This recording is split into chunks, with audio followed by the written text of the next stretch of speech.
Welcome to Hemu's kitchen and creations. ಇವತ್ತು ನಾನು ಸಿಂಪಲ್ಲಾಗಿ ನಮ್ಮ ಹಾಸನದ ಶೈಲಿಯ ಕಡಲೆಬೇಳೆ ವಡೆ ಹೇಗೆ ಮಾಡೋದು ಅಂತ ತೋರಿಸ್ಕೊಡ್ತಾ ಇದ್ದೀನಿ. ಒಂದು ವಾರ ಇಟ್ಟರು ಕೆಡಲ್ಲ, ಸ್ಟೋರಬಲ್ ಇದು. ಒಂದು ವಾರ ಬೇಕಾದ್ರೂ ಸ್ಟೋರ್ ಮಾಡಿ ತಿನ್ಬೋದು. ಬನ್ನಿ ಅದಕ್ಕೆ ಏನೇನು ಬೇಕು ಅಂತ ನೋಡೋಣ. ಇಲ್ಲಿ ಒಂದು ಅರ್ಧ ಕಪ್ ಕಾಯಿ ತೊಗೊಂಡಿದ್ದೀನಿ. ಒಂದು ಅರ್ಧ ಹೋಳಲ್ಲಿ ಒಂದು ಕಾಲು ಭಾಗ ತುರ್ಕೊಂಡಿದ್ದೀನಿ. ಇಲ್ಲಿ ಟೇಸ್ಟಿಗಿದು ಅಕ್ಕಿನ ನಾನು ನೆನೆಸಿಟ್ಕೊಂಡಿದ್ದೀನಿ. ಯಾಕಂದರೆ ಅದು ಸ್ವಲ್ಪ ಗಟ್ಟಿಯಾಗಿ ಬರಬೇಕಲ್ವ ವಡೆ, ಹಾಗಾಗಿ ಅಕ್ಕಿನೂ ಹಾಕ್ತಾಯಿದ್ದೀನಿ. 1 ಇಂಚಷ್ಟು ಶುಂಠಿ, ಬೆಳ್ಳುಳ್ಳಿ ತೊಗೊಂಡಿದ್ದೀನಿ ಒಂದೆರಡು, ಒಂದು 10 ಹಸಿರು ಮೆಣಸಿನ್ಕಾಯಿ, ಕರ್ಬೇವಿನ ಸೊಪ್ಪು. ಇವೆಲ್ಲ ಕೂಡ ನೀವು ಗ್ರೈಂಡ್ ಮಾಡ್ಕೊಬೇಕು. ನೀರನ್ನ ಸ್ವಲ್ಪ ಕಡಿಮೆ ಉಪಯೋಗಿಸಿ ಗ್ರೈಂಡ್ ಮಾಡ್ಕೊಬೇಕು. ನೀರು ಜಾಸ್ತಿ ವಡೆಗೆ ಉಪಯೋಗಿಸ್ಲೇಬಾರ್ದು. ತಟ್ಟಬೇಕಾದ್ರೆ ನಮಗೆ ಒಡೆದೋಗುತ್ತೆ, ನಮಗೆ ಎತ್ತಕ್ಕೆ ಬರಲ್ಲ, ತಟ್ಟಕ್ಕಾಗಲ್ಲ ಅಂತ ಪ್ರಾಬ್ಲಮ್ಸ್ ಆಗುತ್ತೆ. ಹಾಗಾಗಿ ನೀರು ಸ್ವಲ್ಪ ಕಡಿಮೆ ಹಾಕ್ಕೊಂಡು ಗ್ರೈಂಡ್ ಮಾಡ್ಕೊಳ್ಳಿ. ಕರ್ಬೇವಿನ ಸೊಪ್ಪು ಹಾಕಿದ್ರೆ ತುಂಬ ಟೇಸ್ಟ್ ಚೆನ್ನಾಗಿರುತ್ತೆ, ಘಮ್ ಅಂತ ಇರುತ್ತೆ.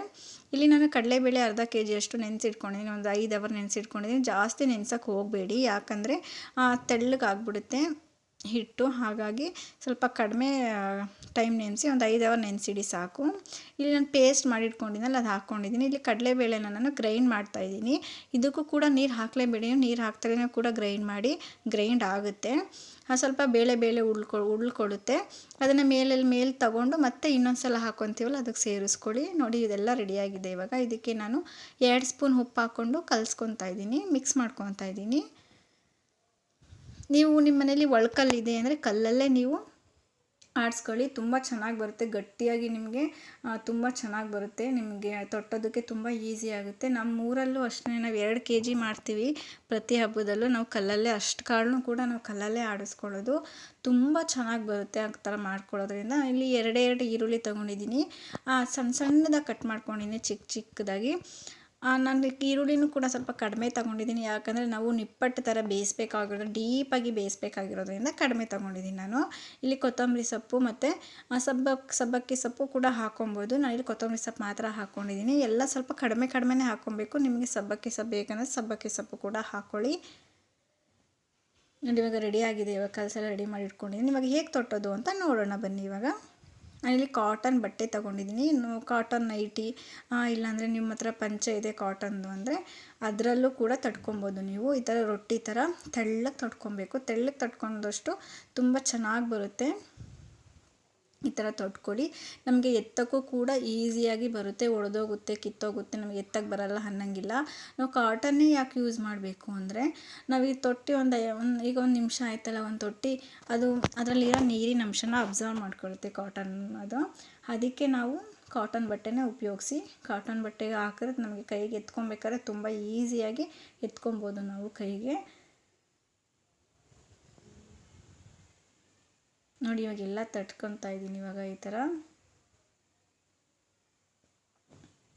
ಎಷ್ಟು ತೆಳ್ಳಗೆ ತಟ್ಕೊತೀವಿ ಅಷ್ಟೇ ತುಂಬ ಚೆನ್ನಾಗಿ ಬರುತ್ತೆ ನಮಗೆ. ನೋಡಿ ಇವಾಗ ಹೆಂಗೆ ಎತ್ಕೊಳ್ಳೋದು ಅಂತ ತೋರಿಸ್ತೀನಿ. ನೋಡಿ ಈ ಥರ ಎತ್ಕೊಳ್ಳಿ ಅಷ್ಟೇ. ತುಂಬ ಒಡೆದೋಗುತ್ತೆ ಅನ್ನೋ ಟೆನ್ಷನ್ನೇ ಬೇಡ. ತುಂಬ ಈಸಿಯಾಗಿ ಬರುತ್ತೆ ಕೈಗೆ. ನೀವು ಎಣ್ಣೆಗೆ ಹಾಕೋಕ್ಕೂ ತುಂಬ ಈಸಿಯಾಗಿ ಬರುತ್ತೆ. ಈ ಥರ ನೀವು ತೊಟ್ಕೊಂಡು ನೋಡಿ. ಇವಾಗ ಎಣ್ಣೆ ಕಾದಿದೆ. ಇವಾಗ ಹಾಕಿದ ತಕ್ಷಣವೇ ಮೇಲೆ ಬಂದುಬಿಡ್ಬೇಕು, ಅವಾಗ ಎಣ್ಣೆ ಕಾದಿದೆ ಅಂತ ಅರ್ಥ. ಹೀಗೆ ಒಂದೊಂದೇ ಎತ್ಕೊಂಡು ಎಣ್ಣೆ ಒಳಗೆ ಹಾಕ್ಕೊಳ್ಳಿ. ನಿಮಗೆ ಮುರಿದೋಗುತ್ತೆ ಅನ್ನೋ ಟೆನ್ಷನ್ನೇ ಬೇಡ. ಆ ಕಾಟನ್ ಬಟ್ಟೆ ಮೇಲೆ ತೊಟ್ಕೊಂಡ್ರೆ ನೀವು ಅದು ವಡೆ ಮುರಿದೋಗಲ್ಲ, ಅದು ಎತ್ಕೊಬೇಕಾದ್ರೆ ಒಡೆದೋಗಲ್ಲ. ನೋಡಿ ಒಂದೊಂದೇ ಬಿಡ್ತಾಯಿದ್ದೀನಿ, ಒಂಚೂರು ಒಡೆದೋಗ್ತಾ ಇಲ್ಲ. ಇದು ತುಂಬ ಡೀಪಾಗಿ ಬೇಯಿಸ್ಕೊಳ್ಳೋದ್ರಿಂದ ಅವಾಗವಾಗ ಕೈ ಆಡ್ತಾ ಇರಿ.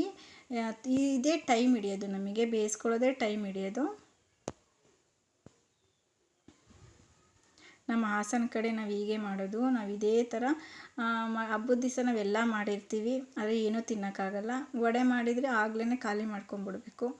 ಈ ಥರ ಮಾಡಿ ಇಟ್ಕೊಂಡ್ರೆ ನೀವು ಒಂದು ವಾರ ಕೂಡ ಇಟ್ಕೊಂಡು ತಿನ್ಬೋದು. ಮಕ್ಕಳನ್ನು ಓಡಾಡ್ಕೊಂಡು ತಿಂತಾ ಇರ್ತವೆ. ತುಂಬ ಚೆನ್ನಾಗಿರುತ್ತೆ. ಈ ಥರ ಮಾಡಿ ನೀವು ಕೂಡ ಟ್ರೈ ಮಾಡಿ ನೋಡಿ ಒಂದು ಸಲ. ತುಂಬ ಚೆನ್ನಾಗಿ ಬರುತ್ತೆ ಈ ಥರ ಮಾಡೋದ್ರಿಂದ. ನೋಡಿ ಇವಾಗ ಕಲ್ಲರು ಬ್ರೌನಿಷ್ ಆಗ್ತಾಯಿದೆ. ಫುಲ್ ಬ್ರೌನ್ ಆಗೋವರೆಗೂ ಬೇಯಿಸ್ಕೊಬೇಕು. ಕಲರ್ ಕೂಡ ಚೇಂಜ್ ಆಗ್ತಾಯಿದೆ. ನಾನು ಇದಕ್ಕೇ ಈರುಳ್ಳಿ, ಕೊತ್ತಂಬರಿ ಸೊಪ್ಪು ಎಲ್ಲ ಕಡಿಮೆ ಉಪಯೋಗಿಸೋದು. ಯಾಕಂದರೆ ಈ ಥರ ನಾವು ಡೀಪಾಗಿ ಬೇಯಿಸ್ಕೊಳ್ಳೋದ್ರಿಂದ ಎಲ್ಲ ಸೀದೋಗ್ಬಿಡುತ್ತೆ. ಹಾಗಾಗಿ ನಾನು ಎಲ್ಲ ಸ್ವಲ್ಪ ಕಡಿಮೆ ಉಪಯೋಗಿಸಿದ್ದೀನಿ ಅಷ್ಟೇ.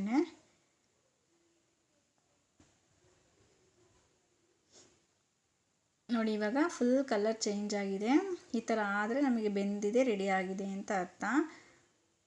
ಇವಾಗ ಎತ್ಕೊಳ್ಳೋಣ. ಇವಾಗ ಆಗಿದೆ. ಇವಾಗ ಜಾಸ್ತಿ ಹೊತ್ತು ಬಿಡೋಕ್ಕೆ ಹೋಗಬೇಡಿ, ಸೀದೋಗ್ಬಿಡುತ್ತೆ. ಇಷ್ಟೇ. ನೀವು ಕೂಡ ಟ್ರೈ ಮಾಡಿ ನೋಡಿ, ತುಂಬ ಚೆನ್ನಾಗಿ ಬರುತ್ತೆ.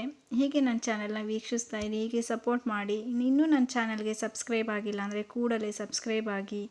Thank you for watching. ಹೀಗೆ ಸಪೋರ್ಟ್ ಮಾಡ್ತಾ ಇರಿ.